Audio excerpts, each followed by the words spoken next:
Saudara, lorong-lorong kasus pembunuhan Vina di Cirebon 8 tahun silam satu persatu terbuka. Sejumlah saksi yang dihadirkan pada 2016 lalu mencabut keterangan di berita acara pemeriksaan terdahulu. Langkah ini kemudian memancing tanda tanya soal awal pemeriksaan kasus kematian Vina dan kekasihnya Muhammad Rizky atau Eki. Dan nama Ibtu Rudiana, ayah Eki, kembali menjadi sorotan publik. Apalagi Rudiana ikut menangkap 8 orang terpidana yang disebut sebagai pelaku pembunuhan Vina dan Eki. Saya mohon kepada seluruh warga negara Indonesia agar jangan membuat kami lebih sakit. Eki adalah anak kandung kami yang mana menjadi korban daripada kelompok-kelompok yang kejam. Saya tidak diam, saya terus berupaya dan bekerja sama dengan Reskrim.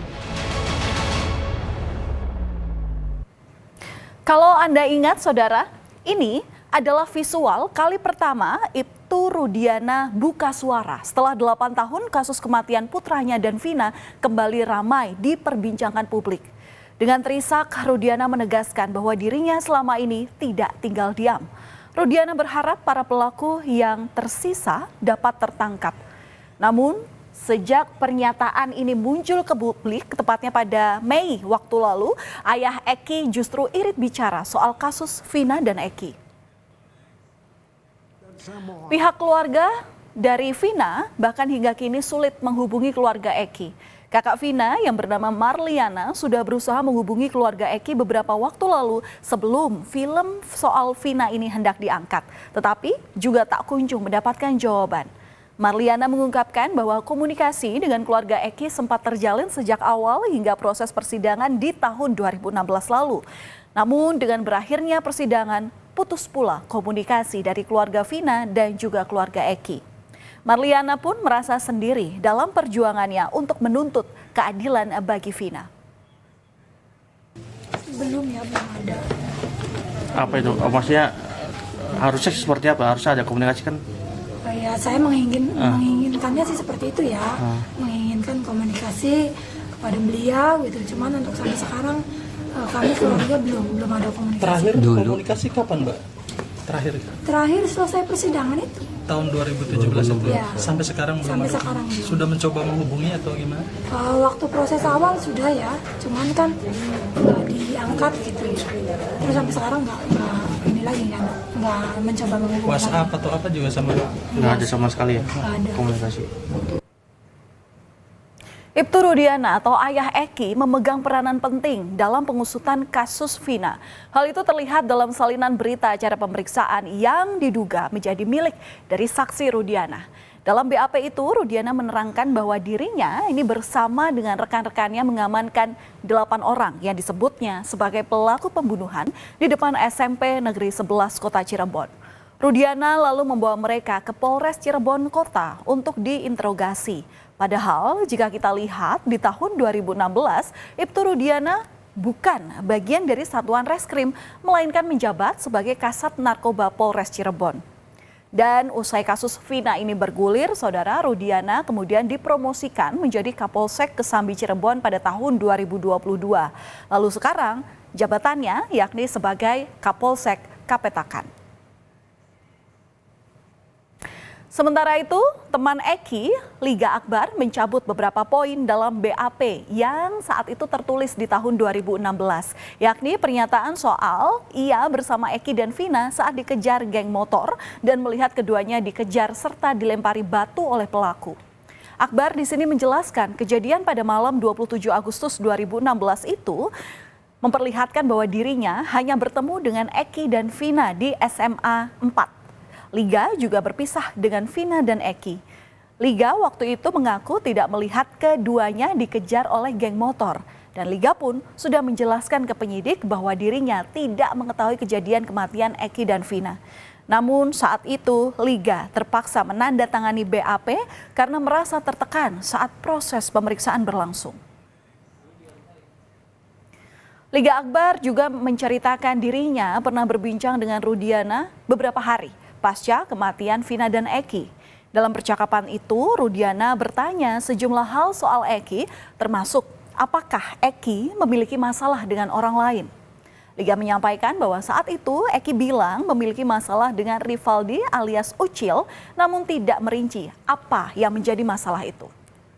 Setelah foto tersangka tersebar di 2 hari atau lebih dari seminggu lah, Bapak almarhum Eki minta ngobrol personal 4 mata, hanya ngobrol biasa dengan cara telepon dan bertemu di mobil. Setelah itu hanya ingin menguatkan, bilangnya soal pakaian almarhum yang dipakai saja itu awalnya. Apalagi yang diobrolkan pada saat itu? Menanyakan sebelumnya ada masalah tidak. Masalah sama siapa maksudnya? Masalah dengan orang lain. Masalah dengan orang lain? Iya. Terus kamu jawab? Dia jawab, almarhum Eki pernah curhat. Katanya pernah punya masalah sama Rivaldi. Rivaldi yang mana? Rivaldi Ucil. Dengan terpaksa Pak, saya tanda tangan. Tanda tangan BAP? Awalnya saya menolak dulu. Berulang kali menolak? Berulang kali menolak. Terus penyidik bilang apa waktu? Emang gak kasihan sama almarhum Eki sama Vina katanya. Saya bilang, emang saya nggak di situ Pak, saya mau harus kayak gimana? Sementara itu, Saudara, Farhad Abbas yang merupakan kuasa hukum dari Saka Tatal melaporkan Ibtu Rudiana ke Mapolres Cirebon pada hari Senin lalu lantaran diduga merekayasa penanganan kasus Vina berdasarkan bukti keterangan BAP yang dibuatnya di tahun 2016. Farhad juga melaporkan Rudiana ke Bareskrim Polri dan Propam Polri. Dari data yang dikumpulkan, Farhad melihat adanya pemaksaan dan kekerasan saat pengambilan keterangan untuk berita acara. Saka Tatal berulang kali menegaskan bahwa dirinya tidak terlibat dalam kasus kematian Vina dan Eki.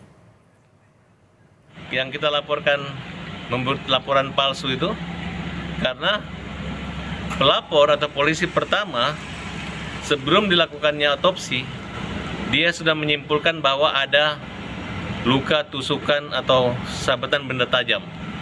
Sementara yang kami ketahui itu bertentangan atau berbeda dengan hasil otopsi maupun visum awal. Nah, sehingga inilah yang kita melihat kaitan dari dicabutnya laporan BAP. Saudara, keberadaan Rudiana dalam kasus Vina dan Eki sangatlah janggal. Dari BAP yang beredar di publik, Rudiana ini bisa menyebutkan secara rinci kronologi pembunuhan Vina. Padahal Rudiana tidak berada di lokasi kejadian saat itu. Merasa curiga, Rudiana kemudian mencari informasi ke teman-teman anaknya. Ditambah lagi, saat kejadian, Rudiana bukan bagian dari satuan reskrim, melainkan kasat narkoba. Akhirnya, Rudiana pun ikut diperiksa oleh Propam Mabes Polri. Dan Mabes Polri memastikan bahwa proses penyelidikan dan hingga penetapan 8 tersangka ini sudah sesuai prosedur, baik keterangan saksi-saksi dan juga alat bukti yang didapat oleh polisi. Itu saja terkait dengan semua yang terkait kasus ini, baik itu penyidik awal dari Laka Lantas, kemudian ada yang nangani di TKP awal, terus ada Ibtu Rudiana sebagai ayah korban, semuanya sudah diperiksa oleh Propam maupun dari Itwasum, dan sampai dengan saat ini semuanya sesuai dengan ketentuan. Oleh karena itu, rumor yang berkembang di luar atau mungkin pendapat atau persepsi boleh, tetapi yang jelas bahwa sekali lagi penyidik melaksanakan pemeriksaan berdasarkan alat bukti yang didapatkan, baik itu keterangan saksi ataupun alat bukti yang lainnya. Di sisi lain, Saudara, para terpidana ini bersikukuh bahwa mereka bukan bagian dari pelaku pembunuhan Vina dan Eki. Keempat terpidana pun akhirnya bertemu dengan tim pengacara dari Peradi. 4 terpidana kasus pembunuhan Vina dan Eki memberikan kuasa terhadap tim pengacara Peradi untuk mengajukan PK atau peninjauan kembali atas vonis yang mereka terima saat persidangan terdahulu. LP Kebonwaru dan mereka secara sukarela telah memberikan kuasa kepada DPN Peradi untuk mengurus masalahnya mengajukan peninjauan kembali. Rivaldi, saya dengan sukarela memberikan kuasa saya kepada PN Pradi untuk mengajukan PK dan bantuan hukum. Sementara dari keluarga Vina, Hotman Paris Hutapea selaku kuasa hukum mendesak Presiden Joko Widodo untuk mengusut tuntas kasus pembunuhan Vina ini. Menurut Hotman, semua pihak yang diduga terlibat kasus ini harus diperiksa untuk membantu menguak dalang dari pembunuhan Vina. Kasus Vina hanya terbongkar, misteri siapa dalang sebenarnya hanya terbongkar apabila Jokowi membentuk tim pencari fakta yang independen dari kalangan universitas.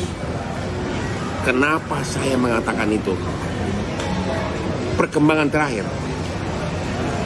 Pak Rudiana, ayah dari Eki, telah diperiksa oleh Propam. Propam menyatakan tidak ada pelanggaran etik. 2, penyidik Polda Jabar mengatakan kasus Peggy akan segera dilimpahkan ke kejaksaan dan nanti akan divonis oleh pengadilan. Artinya kasus ini akan berakhir begitu saja nanti dengan vonis terhadap Peggy. Apakah Peggy dinyatakan bersalah atau tidak, tetap tidak akan membongkar misteri siapa sebenarnya dalang pembunuhan terhadap Vina ini. Sebagai ayah korban, Ibtu Rudiana terlibat sangat dalam di pusaran kasus kematian Vina dan Eki. Apakah hanya Rudiana yang bertanggung jawab dalam proses pengungkapan kasus kematian Vina yang penuh kejanggalan ini? Dan mungkinkah Presiden Jokowi akan menerjunkan tim pencari fakta untuk mengusut kasus ini ke akar-akarnya? Kita tunggu saja perkembangannya.